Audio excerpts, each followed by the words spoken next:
to Blaze News, the mandate day 51. I'm Jill Savage. Tonight on the agenda, President Trump continued the Liberation Day celebrations today, posting on Truth Social, "The operation is over. The patient lived and is healing. The prognosis is that the patient will be far stronger, bigger, better, and more resilient. Make America great again." And the White House put this promo out for the holiday. Watch.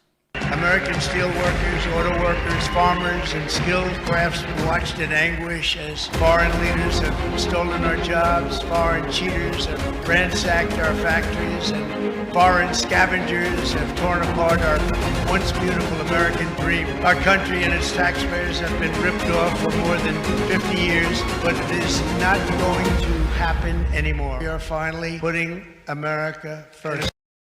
Vice President J.D. Vance weighed in on Trump's tariffs, telling Breitbart News that this is the first time in 40 years that an American president refuses to allow America to be the world's piggy bank. Vance also explained how these tariffs reject the globalist world order on Fox News. For 40 years, we have gone down that pathway. We've seen closing factories. We've seen rising inflation. We've seen the cost of housing so high that most Americans can't afford to buy a home right now. President Trump is taking this economy in a different direction. He ran on that, he promised it, and now he's delivering. And yes, this is a big change. I'm not going to shy away from it, but we needed a big change, Lawrence. We cannot keep going down the Joe Biden globalist pathway where we have $2 trillion of peacetime debt and deficits. We have manufacturing disappearing. That is not working for Americans. We've got to take this country in a different direction. One Republican is not so thrilled about Liberation Day. That's Mike Pence, and I can hear you at home. He barely even counts. But you know what? He's still out there and saying this because on X, he shared a statement condemning Trump's tariffs, claiming that they will cost American families $3,500 a year. Senator Bernie Moreno responded to Pence's take on CNN. No offense to Mike Pence, he's never run anything other than a political campaign. This is not a business guy. So he's repeating talking points. He was the vice president. Yeah, but he never ran a business. So he has no idea what any of this is about. He's never been in the private sector. You know, these career politicians are part of the problem here in D.C. Finally, in border news, our friends over at Oversight Project exposed the Chinese American Planning Council, a tax-funded NGO, for giving ICE evasion training. We know that this group has ties to Senator Chuck Schumer and Governor Kathy Hochul. In the restaurant that I work at this weekend, what we train everybody to do is if we see ICE come to the door, we actually enter a button in our POS system that says Amiga, and you click it and then it prints a ticket to everywhere else in the restaurant so that everybody knows. Right? So different kinds of protocols based on the type of organization or space. Again, no matter what kind of organization or business that you're in, we have a few ways that you can get ready. That's weird. Based on her hairstyle, totally thought she would be a Republican. Let's go ahead and bring in Blaze News editor-in-chief Matthew Peterson. When you look at that video, it's like, oh, no, we know which side of the aisle you're on. You could have fooled me. I don't know. I don't judge people that way. No, I know exactly what you mean. When we look at that, I mean, the ICE tariffs, or sorry, not the ICE tariffs, the ICE situation that they have where they're working on the evasion tactics here. Of course they are, right? This is something that we want done. It's something that President Trump wants done. We want to take our country back and make sure that those people here are here legally.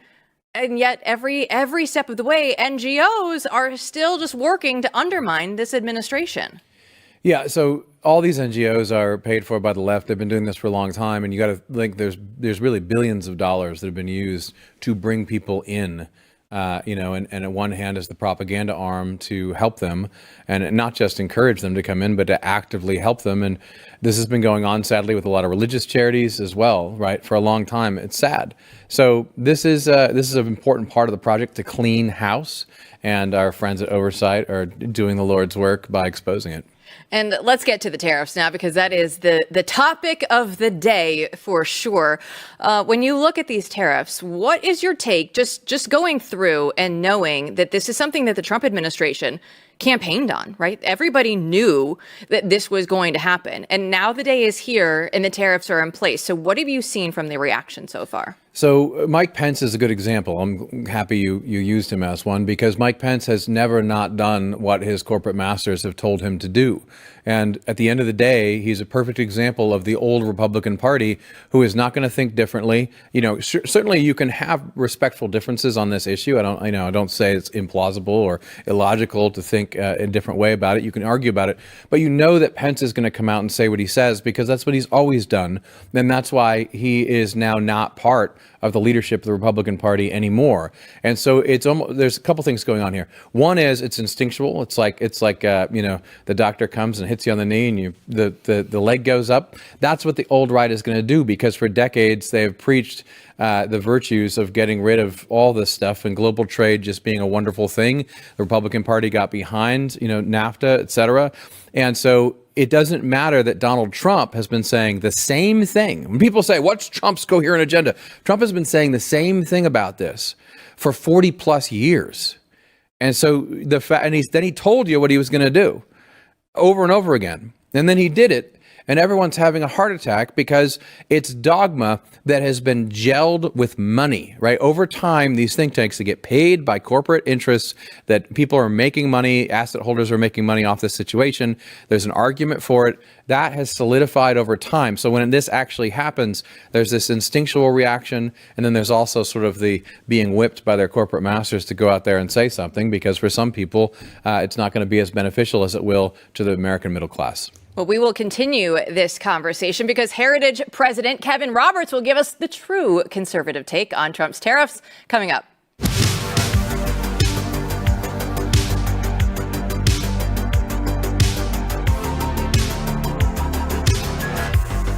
If you watch the show, you know we already spend so much time searching for the truth in headlines, but how often do we stop and ask about the truth of what's on our plate? Well, once I started digging, I realized that most store-bought meat is actually shipped from overseas. Even if it says product of USA, you guys, it doesn't have to mean that it's from here. But this is why I made the switch to GoodRanchers.com, because when you choose Good Ranchers, you know exactly what you're getting. It's just meat. They don't have any of the hidden additives.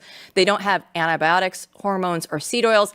It's just meat, and it's all born, raised, and harvested right here in the United States. And the best part is the meat tastes so good. Now, any of my favorites has to be any cut of steak that they have. You know how everybody goes out there and just raves about what they're grilling? Well, if you're going to have steak from Good Ranchers, you're going to have some of the best steak around, because I made this. This is a meat board. It also has some grilled veggies on it. So this is all the stuff that I have done with Good Ranchers, delivering straight to my door. So you can spring into action. It's their special right now. When you subscribe to any of the Good Ranchers boxes, you'll get free bacon, ground beef, chicken nuggets, or salmon in your box for a year, plus $40 off with code Jill. So once again, visit goodranchers.com for food you can trust, because when it comes to what's on your plate, you deserve transparency. Don't forget to use my code Jill. It's Good Ranchers, American meat delivered. Well, today everyone has an opinion on tariffs. Not even all Republicans are thrilled with some of the changes. Some are arguing that they threaten free trade and raise taxes on American citizens.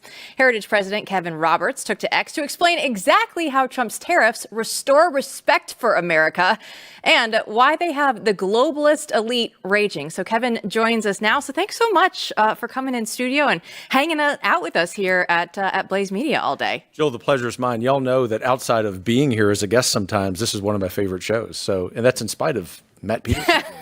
We love it. We love it. Even in spite of that. Tolerant man. So just walk us through tariffs 101, right? Like, how did we get here with Trump implementing these? Well, to take a step back briefly from that, if I may, obviously, if you're a conservative, when you hear tariffs, you hear a word that might be a four-letter word, because we understand that at their basic form, tariffs are a tax.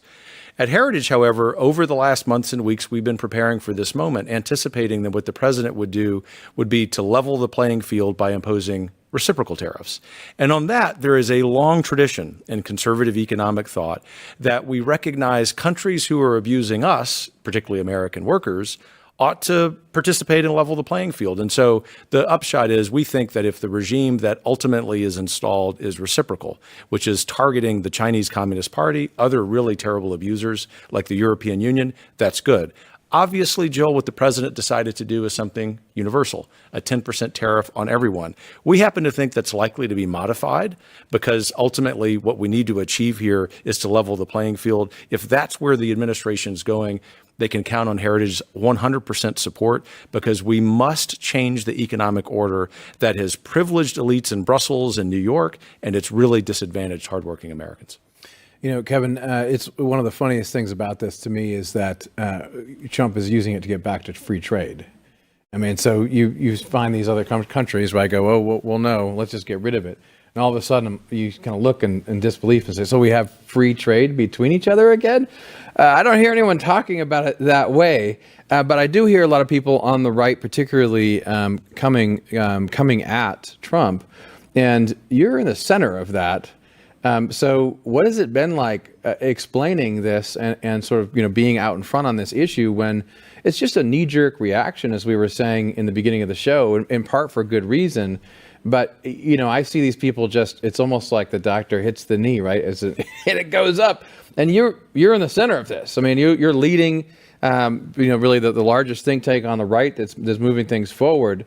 And so I'm sure you hear a lot. So can you break that down for us? I do hear a lot. Yeah. And, at Heritage, we run to the gunfire. Mm-hmm. And so when there is tension inside the conservative movement, we want to help reconcile that.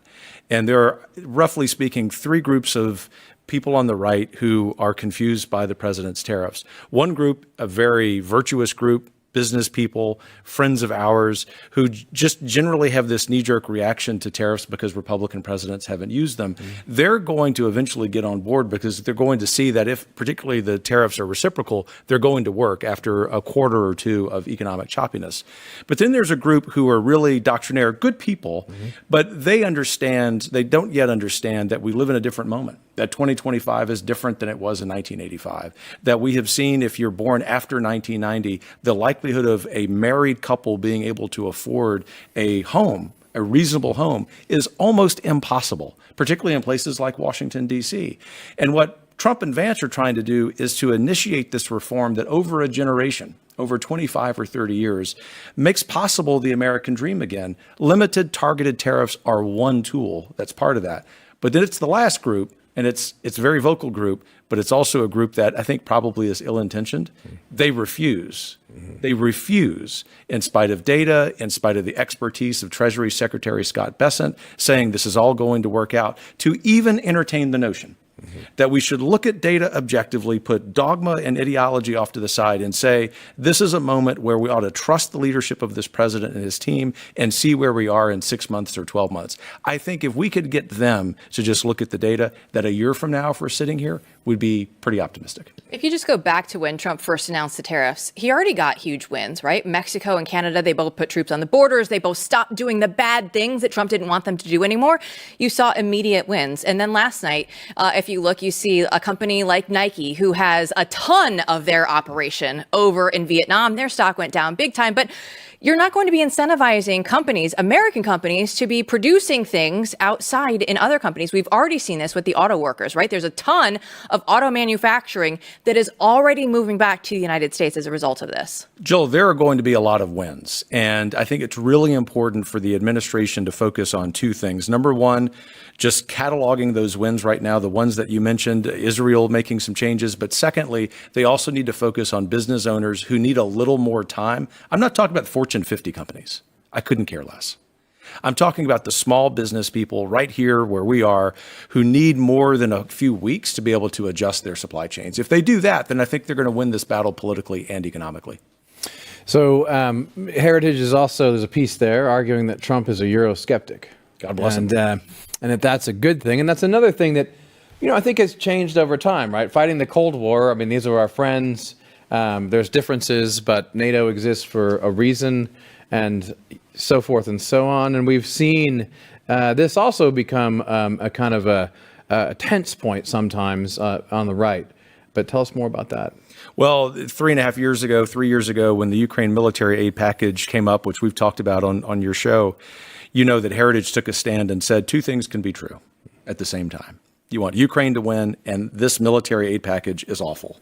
And what that did was bring into real practicality and practical terms for those of us on the right that Euroscepticism was probably what Americans needed to have. In particular, skepticism about the continental project known as the European Union.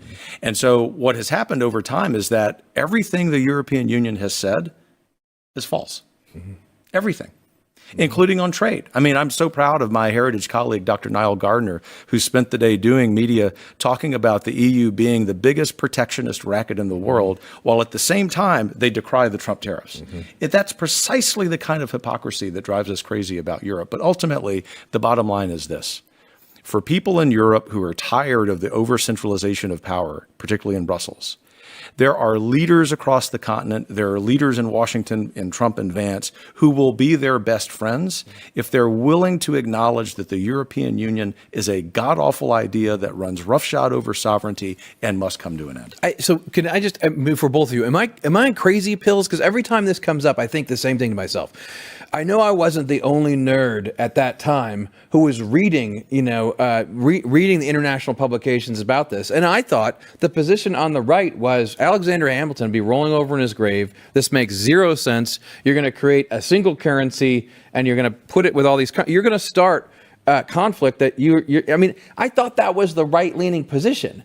And somehow, am I nuts over the last 30, 40 years now? How could you say anything bad about the EU?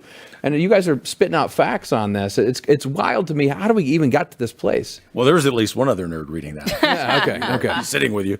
Well, there's a lot of revisionist... I wasn't a nerd, but... I'll let you defend yourself.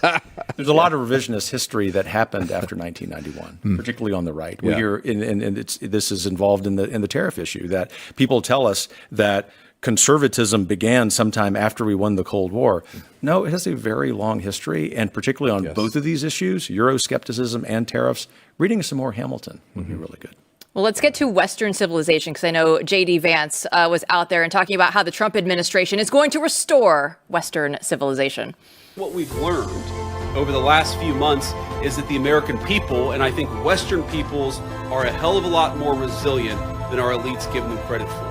Now, that's not to say, again, that this is easy or that it's ever going to be easy, but I think if we speak the truth, if we refuse to live by lies, then I think we can re-deliver on the promise of Western civilization. We can rebuild the kind of society where virtue and freedom and our ancient liberties are preserved and enforced and facilitated by our government rather than torn down by our government. I'll tell you, that is refreshing to hear right now, because if you have lived through the last 4 years of the Biden administration, you know we need to do a lot of restoring right now. We do. God bless the vice president for his moral clarity, for that speech he gave at Heritage, as you mentioned, Jill, for what I think is one of the most important speeches in modern history, and the one he gave in Munich, which actually touched on all of the themes in our conversation tonight. But to your point about restoration, there's something more important going on than tariff policy, than even deregulation, than even tax cuts and budget cuts, as important as all of those are. And it's the inspiration that the president and vice president are giving us that in addition to politics, more importantly than politics, we must be restoring the institutions of this country. The tariff question is more properly seen as an example, to the vice president's point, as a political economy question. It's not just about GDP. It's not just about economic transactions. And the way we can best understand that is if we restore our families, we restore our communities, we focus more on local politics than on national politics. If we can keep our eye on that prize, we are going to save this republic.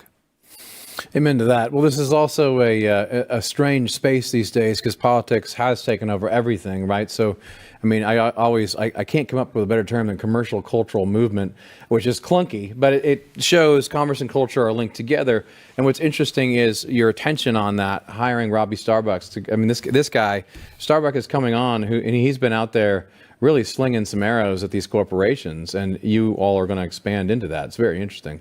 Well, you know, I like to stay on offense, and at Heritage, it's really important that we do so. Getting Robby to join this incredible team we already have at Heritage really just puts some rocket fuel into the work that we're doing. And in essence, what's happening is that we are doing much more than just being focused on policy. And even in that work, we've expanded to states. We are taking on those institutions to the point about restoring them. And you have to have someone like Robby who works outside the typical space of a public policy organization. That's really the future of the institutional right. And it will be good to see other Washington, D.C. headquartered institutions on the right join Heritage in stepping out of the trenches, the very comfortable trenches in Washington, D.C., and taking the fight to all of these places. Now, I love what Robby is doing, but one of the things that does concern me is that all these corporations are going to go out there and they're going to be like, yeah, we're DEI compliant now. You know, we've gotten away with all the DEI rules at least, right? And then they'll just name it something else and they'll still have the policies, right? That's one of the things that I want to make sure that we're following up on. Well, your worry is very valid because that's precisely what universities have done. Universities in the state where we're sitting, my alma mater, the University of Texas, just changed the name of their DEI offices. And so corporations not only are likely to do that, some of them already are. That's why it's important that for Heritage that we actually expand our work on this. We're winning on this issue, but you got to be willing to play the rules for the next game. That's what the left has done to us all along. Interesting. Well, let's get into some more controversy. This was a friendly one. It was a good one. You and Charlie Kirk recently had a disagreement on X about the right way to fix the American universities. I found that really, really interesting, really important. And of course, we're all friends with and love Charlie. Maybe one of my best Claremont students, you know. Charlie's a national treasure. He's amazing. But this is really important because it's the sort of discussion that we need more of when we think about how to fix this problem. Charlie was right in defending a young man who didn't get into an Ivy League school in spite of the fact that he had stellar test scores. Yeah. And my point, acknowledging very clearly so that people wouldn't read into anything other than a difference of opinion on that, to Charlie was, you're fighting, you're playing the rules of last year's game, which is using the standards, the SAT and the ACT, that the regime wants you to use. And if in fact you want to change this country for the better, you need to play the rules of the next game, which we get to develop. And it's actually starting new institutions with new rules of entry. And what you do is create an alternative universe, if you will, education universe.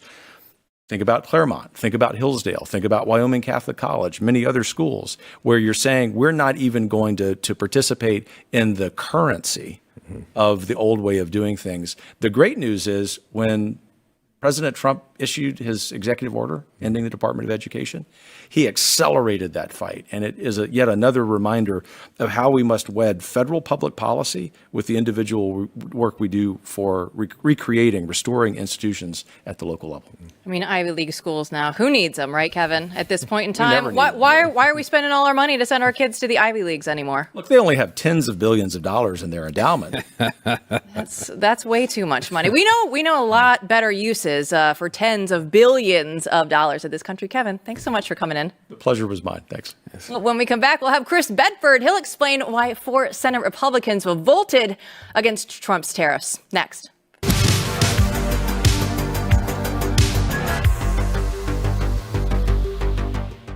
Well, there's a great family movie coming out for this Easter. It's Angel Studios, right? You know them. They're The Sound of Freedom. They're releasing The King of Kings. It's where a father is telling his son about the greatest story ever told. And it starts as a bedtime tale, and it becomes a life-changing journey, right? You have the vivid imagination of the boy walking alongside Jesus, and he witnesses the miracles, facing his trials, and understanding his ultimate sacrifice. The King of Kings invites us to rediscover the enduring power of hope, love, and redemption through the eyes of a child. It's an incredible cast. The voices are done by Oscar Isaac, Pierce Brosnan, Mark Hamill, Kenneth Branagh. The list goes on and on, just to name a few, but the animation, it's beautiful. It's a perfect film to enjoy with your family this Easter. Everyone should go see The King of Kings. It's in theaters on Friday, April 11th. You can get your tickets at angel.com/Jill. It's angel.com/Jill. The Senate just threw some shade at President Trump's Canadian tariffs, passing a resolution to oppose them. And 4 Republicans jumped ship to vote with the Democrats. You've got Mitch McConnell, Lisa Murkowski, Susan Collins, and then Rand Paul, who quoted Revolutionary War hero James Otis and warned taxation without representation is tyranny. Here's Rand explaining the rationale beside Hillary Clinton's running mate, Tim Kaine. But on the tariffs in particular, on the idea of trade, trade is proportional to wealth. The last 70 years of international trade has been an exponential curve upwards, and the last 70 years of prosperity has been upwards also. We are richer because of trade with Canada, and so is Canada.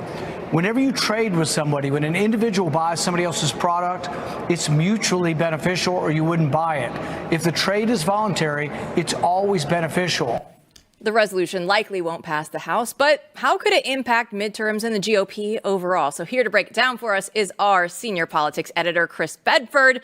So Bedford, let's break it down. The GOP opposition to Trump's tariffs. I mean, this is the story of the day. I mean, that Rand Paul clip, he can be great on things like Fauci. He can be great on things like that. But sometimes when you're talking trade and we're talking about the American economy, there's this combination of two things. One, the American boomer generation, which right now is trying to figure out how to buy their second or third home, and compared to this generation, which is struggling to buy its first. And two, a high schooler who's read some Ayn Rand and a little bit of Hayek and thinks that they figured it out. In order to be a libertarian and then thoughtfully look at the American economy and say, wow, this is doing great. This looks real.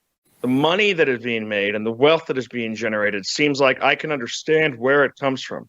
I understand why the country has anything other than the fact that we're the currency reserves, the fact that Wall Street is doing well, the information and services, that we make things. But anyone can go through COVID and say, wow, we don't need to reshore anything. It's not a serious problem that our medicine comes from an enemy country. It's not a serious problem that our microchips come from a small island off the coast of China that they regard as their absolute manifest destiny to conquer, and our population doesn't even know the name of. These are serious issues. It's a serious problem. And these tariffs, it's not everything I'm going to get behind, of course. It seems like it was a little half-baked for a global trade war in some aspects of it. But it's an important step toward an actual realignment of the American economy. Then, of course, you have to look at these Republicans and where they're coming from. Rand Paul is a libertarian, so he's always going to be the most annoying kid in your high school class. It is his lot in life. It'll be his lot in life for the rest of his life. Then you've got Mitch McConnell. Mitch McConnell's a globalist. He doesn't want the global order upset in any way, and he doesn't like the president. And of course, you have Collins and Murkowski. Their states do border Maine. They're Canada, excuse me. Their states are going to have a lot of commerce going over it. It's going to be part of their economy, especially in Alaska, which is essentially locked off from the rest of the country, the contiguous United States. They're going to want to be, and they also don't really care what Donald Trump thinks. So it's those four are just going to routinely be problems for the president and people who need to be worked with. Collins is in a difficult spot. She's in a Kamala +7 state. Kamala Harris. I'm not talking about Barack Obama. Kamala Harris +7. And then there's Murkowski, who, at least to her credit, is extremely transactional. She can be bought off. She just plays hardball so she can get something out of it. These are the sorts of things that the White House has to deal with, and these are the sorts of reasons why my piece coming out in the Beltway Brief tomorrow is about just how incredibly little has been accomplished so far by this Congress. It is funny with Paul. I love what you say about the libertarians. It's so true. I mean, every once in a while, you're like, great. You know, they're like cheerleading something good. And you're like, good on you. That's great. And then there's other times where you know before they say anything, please just shut up. I don't want to hear any of it. I know what you're going to say. And there's a sort of unreality in the way that he talks about the economic numbers that is really tone deaf at this point, because he's saying, you know, 70%, trade has gone up, the wealth has gone up everywhere. I'm like, yeah, no one's disputing that. Not a single person. No one's disputing that. What we're talking about are the boomers with 4 houses and everyone else trying to buy a house, as you said earlier. It drives me nuts. But the change on this is what's interesting. And I think it would be really interesting if you gave us some more color to this, because we just had Kevin Roberts, president of Heritage Foundation, on, and it is sort of astounding in a way when you zoom out. I mean, knowing Kevin, knowing Heritage, the changes that have gone on there, not surprising to us in the particular. We know that he's pro tariffs. He makes an interesting argument, tries to bring the right together on this issue. But we all know that this was not always the case at the Heritage Foundation and really throughout the entirety of the right that we grew up with. I mean, you're exactly right.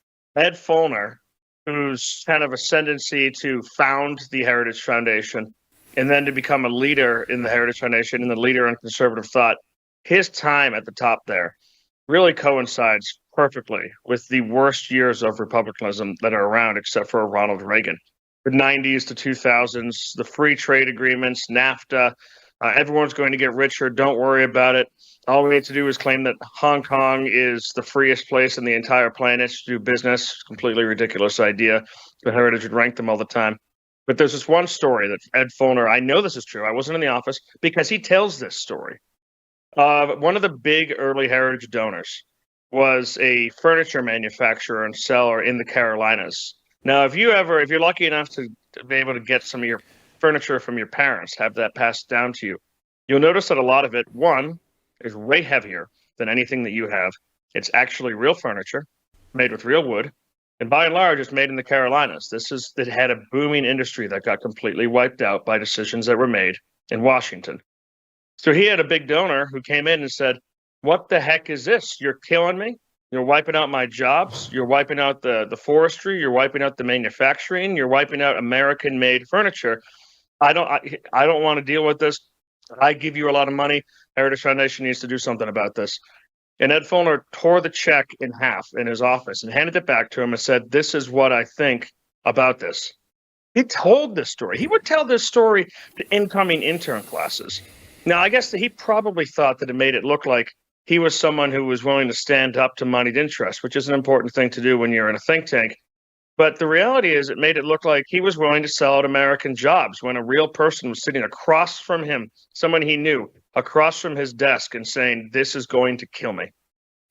It really is unbelievable. But the shift is what's interesting. Is the shift possible, right? A cynic might say, after all those decades of basically getting money in the think tanks and everywhere else to solidify this argument that unfettered, free trade, quote unquote, is always good, you can see the reaction, we've been talking about it today, across parts of the right where they just can't grab onto it. Now, I think Heritage, it's kind of a remarkable change, right? You see Kevin Roberts, I think, has internalized the argument and I think believes it and sees that these economic matters are matters of prudence. They're not eternal principles fixed in the stars, as maybe the right pretended for a long time.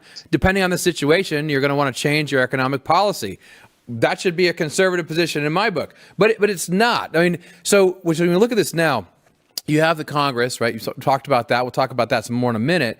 But what is your view of the change? Is the change real on the right or not? Well, it's dangerous. Let me start that off with one more story about my pal Ed Follner over at Heritage. A perfect encapsulation of the boomer wealth and boomer generation. His Facebook profile is an oil painting he had done of himself, looking very thoughtful, where he's surrounded by the floating heads of Mises, Hayek, and Milton Friedman. He puts himself in with those thinkers. In the background of his Facebook profile is his second home on the beach. This is exactly what this thinking got them. They sold the economy out. And it's amazing. The reality is the shift on the broader right is not yet there. It's not real. The Republicans will go right back to what they're doing the first chance they get, because this is going to be difficult. This is going to be painful. Fortunately, for people who know that we need to go through this, we need to actually have a middle class that is vibrant and growing. We need to be able to afford homes. We need to be able to build things in America. That these are essential things, and they cannot be fixed overnight. You can't just go to the Federal Reserve and say, can you move a few numbers around until we have an economy again that's real? We have a figure in J.D. Vance. I mean, the author of Hillbilly Elegy, who came straight from the completely and totally hollowed out, drug-addicted, and unemployed wastelands that were left behind by deindustrialization in this country. whose family came from the coal mines that were wiped out by the greenies and by the changes in global energy trading. He knows exactly what this story is. He's literally the most persuasive, one of the most persuasive people in the country, telling the story of what these hollowed out economies look like. He's going to help be an important guide and someone who's able to paint this vision for an American people in a way that really helps get across that the GOP has no turning back. That if they want to be a party that just perpetually gets their butt kicked by Democrats, they can. But if they want to keep this coalition that they've built together of low propensity voters suddenly coming out, of working class voters of all races suddenly caring about them, they need to do something to actively improve people's lives, people's towns. American people in these places are no longer going to settle for a meth pipe and a Walmart parking lot. You need a town center. You need actual businesses. You need to grow your middle class. You need to reshore these things and push back against the sadness and the waste and the corporatization and the offshoring that has crept across this entire country. Rand Paul is reading notes out of an economics textbook. It just does not conform with the reality of what Americans are living. All right, we have about 2 minutes left. So let's turn our attention to Congress because they're basically like, no, you can't have tariffs without us being involved in the Senate. It's Grassley and Cantwell. They have a new bill that basically says if Donald Trump wants to impose new tariffs or hike the ones that are already out there, you're going to have to tell Congress within 48 hours, and then they can decide for 60 days. They have 60 days to sign off if, do we want this? If we don't want it, the tariffs are just going to go away. So the Congress out there, Chris, they can't get anything actually done right now for Trump and his mandate, right? We're still waiting on all of these big moves to take place. But now they want to jump in on tariffs. Yeah, and I can't wait to talk to you about my piece tomorrow, Jill, because you're absolutely nailing what I'm talking about and what I'm frustrated about. Now, I get that they don't want to be left behind in what is looking like the beginning of what could be a large trade war. I don't actually think we're going to get a global trade war. I don't think the countries of the world are going to gang up on the United States and try to fight back on this. I think what you're going to see, by and large, is one by one the White House making proclamations and announcements of this tweak and that tweak being made to trade agreements. I mean, obviously, to Rand Paul's point, Vietnam is not going to start importing as many American goods as they export. They just simply don't have the money. But what can we figure out with them? Maybe buy 1 million My Pillows from me. Let's figure that out, and then we'll call it even or something like that. But what tariffs are, and it's important, it's not just an economic tool for balancing the economy. Tariffs are a negotiation tactic for bringing people to the table to talk about the policies that they made. Everyone in the free market world likes to act like this is all free market. And this is just the natural flow of things, why water moves down a hill. It's not. The World Trade Organization has massive and extremely complicated and dense and extremely unfair to the United States rules that make decisions that impact farmers in the United States, that impact you right now when you go to the store. We need to fix those things. It's also a punishment for countries that are not doing what we want. We use it as a punishment, sometimes as a tool of war against people who are mad at. And third, this is one of the things, is an economic tool, which is what it used to be used a lot more in earlier times in the American economy and is being used right now. It's a nuanced thing. And to put 60 days of congressional approval on it removes the ability of the president to use it as that early thing, an important thing, which is a negotiation tool. Hot tariff talk. You can tell Bedford is fired up about this. I can't wait for tomorrow. And hey, where do they get Liberation Day? If they want to get the Beltway brief in their inbox in the morning before we even talk about it on the show, how do they do that? You go to theblaze.com/Bedford. All right, Chris, we'll see you soon. See you then. Well, you've heard all of our thoughts on Trump's tariffs. It's time to get your thoughts in how they might affect the Penguins. We'll explain it after this.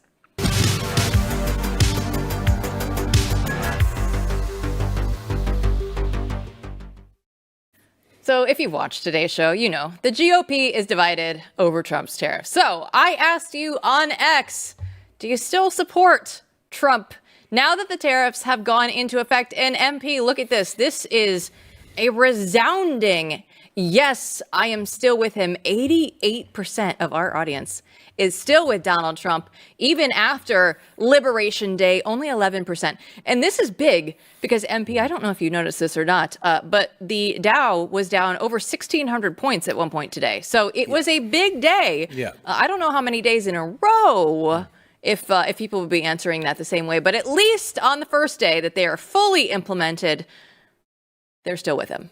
Look, I mean, I think people are still going to support Trump. The idea that all of a sudden it's going to change because the economy is going to, it's going to quiver a little bit because this is what's going to happen. Trump knows it. Everyone knows it. But longer term, this is going to be better for America. I think people understand this argument now, and I think that most of them are going to stick with Trump, just like the poll shows, because they know this is needed. They do know this is needed. And we have digital strategists for Blaze Media, Logan Hall. He comes on the show every now and then. We love when we have Logan on, right? He explains the memes to us.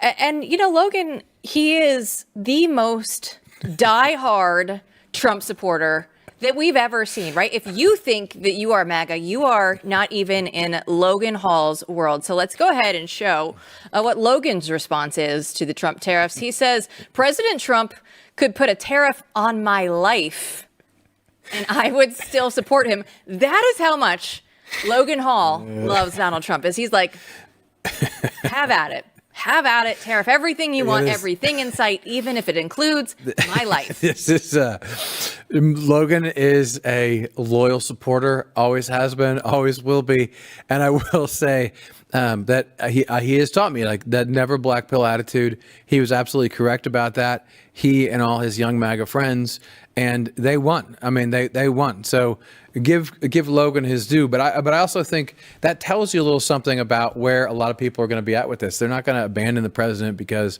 the stock market, goes through some ups and downs as you transition into an economy that's going to protect American workers. And we'll follow through on that. That's one of the things that I'm very interested in. So we'll definitely keep our eyes posted on that. But Logan, I mentioned, he is the guy who comes with a lot of memes on the show. Well, today, MP is going to take us through some memes because you actually had to explain this to me. I hadn't seen this yet. So walk us through the penguins and what the heck is going on with them. I mean, I guess 2 careers ago, I was teaching in fancy colleges, and now this is what your life has become. This is more amusing to me. Prepare, students, because we're about to learn about being very online in the age of Trump is like. This was very amusing to me, a very interesting incident. So first, start with this fact that was put out there about the tariffs. Trump lays the tariffs out there, and you see War Monitor, this account, saying the Trump administration has put up a 10% tariff on these islands, which have a population of 0 people, and it's only inhabited by penguins. I mean, look, they're way down there by the South Pole, off of Australian territories, or whatever their designation is, and we have a tariff on the penguins, which is okay. It's kind of a neutral fact. It's sort of funny. I don't know, how true is it? Whatever, you see that on the internet. So the next thing that happens is the left tees this up, right? And you get these lefties going nuts. And so this next tweet, you have this kind of berating, look, MAGA, if you can defend Trump imposing tariffs on islands that have no people but a few thousand penguins and no tariffs whatsoever, go ahead, defend it. I dare you. We are waiting. I mean, this sounds like something Jason Stanley would write. Here's this thing, you kind of preening, whatever, and you could see a bunch of accounts starting to do that. I bet Jason Stanley liked that tweet. I bet he did. He had to have. They're the same people. These are the same kinds of people, right? So they're saying, aha, you're stupid. You put this tariff on these islands with penguins. And then immediately what happens is this wonderful turnaround where you see, and this is indicative, I think, of what we were saying in the poll, where people end up on this, of people on the right saying no and using the penguins as a meme. So Nick Searcy, great guy, actor on the right, he just said, those penguin bees better have our money, right? Oh, gosh. Am I supposed to laugh at that? I don't know. Scott Adams said, look, the seals and penguins have been taking advantage of us for too long. It stops now. And then you I had love that Scott Adams is like Mr. Authoritarian voice of COVID-19 and all the wrongs that have been done to people worldwide. And he's like, penguins, be watching. There are a lot of people taking that up. Like, look, these penguins have taken advantage of us for a long time, and to hell with them. And then Bow-Tied Ranger had a great one. You know, look, Donald Trump right now is taxing the penguins, and you're blackpilling. Right, and you're getting depressed. In other words, they just had fun with it and said, "Yeah, let's make sure we tax those damn penguins." You know, those birds don't even know how to fly, so they better pay their money. Now, in truth, this probably is because they just put a blanket tariff on everything associated with various countries, because in potency they could become, you know, a way station for trade to get around. So there's more legalese than anything else, But I mean, the fact of the matter is, you have these people saying, "Oh, look, he's taxing the penguins," and like they were trying to make fun of people for saying, "Oh, cats and dogs are being eaten in Springfield, Ohio, by Haitians," and all of a sudden, everyone on the right just goes, "Oh no, tax those bastards! Penguins better pay us our money," and that's indicative of where the right is right now. I think. What do you think? See, I love your love of this story, because I think it is because of the cat and dog memes, because it was you and Jack Posobiec and Amanda Milius and a bunch of other people that were sitting around in a backyard one day that decided, we're going to make these cats and dog memes a thing. And then they took off. And I think this is your chance to just see the next animal evolution of the cats and dog. We like the animals. We like the I mean, I think it does. It reiterates the point that you're trying to tell in like a fun way that like people who aren't paying attention to the news, they still might understand. Like, some of these things are a little outrageous. And the way that the humor works is, you're missing the point. Like, who cares if you put tariffs on an island that only has 0 people and penguins? Like, what does that matter? You know, they act like, oh, you made a stupid mistake. It's like, you know, you made a spelling error in the tweet you wrote in 5 seconds. Like, who cares? This is a way of saying, we don't care. We're still on the same side, and you joke with something, like you treat it with the appropriateness that it deserves. What does this comment deserve? It's stupid, and it deserves a joke. And then you have fun with the joke, because this is about having fun. It's not about this weird kind of idea that there's like certain facts that are like puzzle pieces, and you put them together, and Trump doesn't belong there, and this is the way the world is. That gets blown away by humor when you say, yeah, those penguins better have my money. They better. You know what? And when it goes back to just the tariff conversation overall, we talked about it with Kevin Roberts when he was on the show. But like companies like Nike, am I going to be crying when I go to bed tonight that Nike lost a ton of its stock value overnight because they've exported a ton of their labor to Vietnam? No, everyone, right? Like, we know that companies have gotten away with this for decades, and at this point in time, they should pay for it. But again, good to have Kevin back here on the show. Oh yeah, and this is personal to me too. When you talk about the tariffs, I mean, this really is. He said what Chris said earlier. Places should have a town square. I mean, or town center. It's like Town Square Mall, partially where I grew up, right in the middle of nowhere, is where they have to arrest murderous immigrants these days. The shampoo factory where I worked one summer, I've got great stories someday for you all from that. I mean, that place was shut down a few years after that summer, and all those guys lost their jobs. They had pensions and everything else precisely because of this kind of thing. So this is personal and visceral for a lot of Americans, and I think Kevin does understand that. He's a new kind of leader in Washington. Kevin didn't have a job on the coast before, you know, he went to D.C., and that's why he was the first guest on our show, along with Senator Mike Lee. Senator Mike Lee and Kevin Roberts helped kick everything off for us, and we're thankful that they still, after all this time, want to come back. Oh, yeah. Kevin will come back, to see you, really. He puts up with me. And, Mike Lee, I'm sure we'll have him on again, too. But the fact that, he's been through everything he's been through in the last few months, and Heritage is supportive of what Trump is doing on the tariffs, says a lot about him and Heritage in Washington, D.C. Heritage is supportive. Our audience is clearly supportive. The tariffs are hopefully going to make America great again. Thanks for watching, everybody. We'll see you back here tomorrow night.